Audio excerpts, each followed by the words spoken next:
Chers amis, bonjour, ici Paul Emmanuel, bienvenue dans ma chaîne La Science te parle, je suis postdoctorant en biologie. Aujourd'hui, une fois n'est pas coutume, quoique vous avez l'habitude de temps en temps, je vous parle de films. Nous allons parler de All de Night Shyamalan, sorti il y a 3 mois, c'était cet été. Si vous n'avez pas vu le film, je vous invite à quitter la vidéo, parce que je vais devoir vous dire le twist final.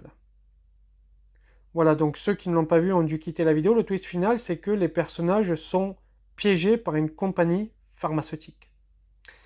Et là, j'ai un gros problème avec ça parce que pour moi, ce film, c'est un petit peu le fantasme de la recherche pharmaceutique vue par le public. Et en fait, il y a tout faux. Alors, le speech du film, très rapidement, c'est un groupe de gens qui vont se retrouver sur une plage. Alors, on les invite quelque part, à l'autre bout du monde, tout frais payé, etc. Qui vont se retrouver sur une plage un peu magique qui a pour effet de faire vieillir les corps animaux. Alors, je dis animaux parce que les poissons aussi, mais là, on va parler des corps humains. Et en gros, en 24 heures, vous prenez 50 ans, donc votre durée de vie est très limitée. Et en fait, ces gens-là sont victimes d'un essai clinique, c'est-à-dire qu'on va apprendre que la plupart, excepté 2 ou 3 gosses, sont malades, maladies endocrines, génétiques ou psychologiques, et que ceux qui leur ont fait gagner ce voyage, c'est une industrie pharmaceutique qui leur a donné une dose de médicament et qui veut voir les effets en accéléré finalement. Alors premièrement, si on considère que ces gens-là sont victimes d'un essai, alors je dis bien victimes ici, mais sont en tout cas membres d'un essai thérapeutique, d'un essai clinique, une seule dose ne suffit pas. C'est la dose cumulée, je vous avais déjà expliqué dans la vidéo, la DME, l'absorption, distribution, métabolisation et excrétion. Et lorsque le produit est excrété, il n'y a plus rien dans le sang, ou très peu, donc il n'y a plus d'effet.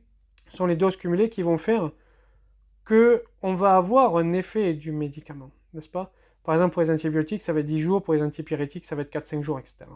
Et puis pour certains médicaments comme des antihypertensifs, ça peut être sur des années et des années, il faut le prendre en permanence. Donc déjà, il n'y a pas de dose unique et on ne peut pas soigner les gens avec une dose unique. Ça, c'est si les gens font partie d'un essai clinique. On va dire aussi que l'essai clinique n'a pas été enregistré et validé correctement sans comité d'éthique. Mais je crois que dans ce film, les gens ne sont pas vus comme des gens qui font partie d'un essai clinique, des volontaires sains ou malades, mais sont plutôt vus comme des animaux de laboratoire. Et là, ça me pose encore plus de problèmes. Pourquoi? Parce que rien n'est respecté. Premièrement, si vous faites partie, vous voulez faire une expérience sur les animaux, vous devez également le prévoir parce que vous devez passer par un comité d'éthique, déjà. Ici, ça n'est pas le cas. Donc là, vous êtes un petit peu comme dans l'essai thérapeutique, on oublie le comité éthique. Mais il y a surtout un point, c'est l'observation. En effet, ces gens sont observés de loin. On le comprend dans le film, si les techniciens, si les chercheurs, si les directeurs étaient sur la plage, eh bien, ils vivraient aussi longtemps que leurs animaux. Je vais bien parler d'animaux là pour le coup. Et donc, il n'y aurait pas d'observation de fait. L'observation se fait donc de loin et on rate beaucoup de choses, beaucoup de données. Il faut savoir que lorsqu'on a un animal que l'on va utiliser pour des essais qu'on appelle précliniques, et notamment pour la toxicologie de médicaments, on va le regarder tous les jours. On va regarder ses urines, combien il a uriné ou pas, lorsque c'est possible, ce qu'il mange, ce qu'il boit. On va prendre son rythme cardiaque, on va faire des encéphalogrammes, des électroencéphalogrammes. On va regarder, on va doser un certain nombre d'hormones, la thyroïde, l'aldostérone, le cortisol, la parathyroïde, la PTH, parathyroïde hormone, etc. La CTH, tout ça. On va regarder aussi le glucose, l'insuline, le glucagon, le cholestérol, tout ça. Donc on va mesurer beaucoup de paramètres, sa température corporelle, on va regarder ses mouvements, est-ce que l'animal a un comportement qui est normal ou pas. Et on va au maximum éviter d'induire le stress.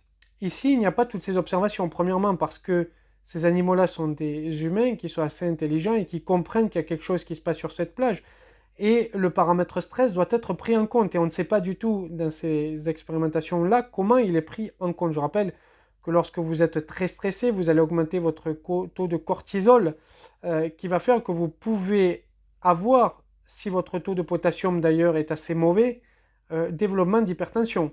Donc, il faut voir que tous ces paramètres-là doivent être pris en compte. Ce n'est pas du tout le cas dans le film, ou encore les observations se font de loin. Donc, il n'y a aucun relevé, que ce soit hormonal ou que ce soit d'autres paramètres comme la pression artérielle, comme les battements cardiaques, comme l'action du rein via la quantité de fluide excrété. Est-ce qu'on doit mesurer la créatinine ou quoi dans les urines, tout ça n'est pas pris en compte. Le second point, c'est la décomposition des corps. Lorsque les corps se décomposent, bien évidemment, lorsque le sujet meurt, lorsque l'animal meurt dans un essai en laboratoire, on va utiliser l'animal, on va le biopsier, on va l'ouvrir, on va biopsier un certain nombre de tissus, c'est-à-dire qu'on va faire ce qu'on appelle de l'anatomopathologie. Environ 200 tissus seront découpés, on fera de l'immunohisto dessus, et on va regarder si les tissus ne sont pas pathologiques. Ça permettra de savoir aux doses où on a utilisé le produit thérapeutique s'il n'y a pas d'effet toxique, soit cytotoxique sur certaines cellules, soit tissus toxiques sur d'autres. On va regarder par exemple si on prend le rein, est-ce que la structure du glomérule est toujours la même? Si on prend la surrénale, est-ce que la structure du cortex est toujours la même? Si on prend le cœur, est-ce que les deux ventricules font bien la taille qu'ils devraient? Est-ce que l'apex n'est pas un peu plus rebondi, bombé, tout ça? Donc on regarde tout ceci en immunohisto, on regarde tout ceci par des vétérinaires pour des animaux, ou ça serait des médecins pour des humains, pour vérifier qu'il n'y ait pas de toxicité. Et puis les paramètres physiologiques, les paramètres endocrines vont nous permettre aussi de savoir si la maladie est toujours présente ou non. Il ne peut pas y avoir d'observation directe sur les sujets, il ne peut pas y avoir d'observation directe post-mortem, et donc j'ai envie de dire c'est nul.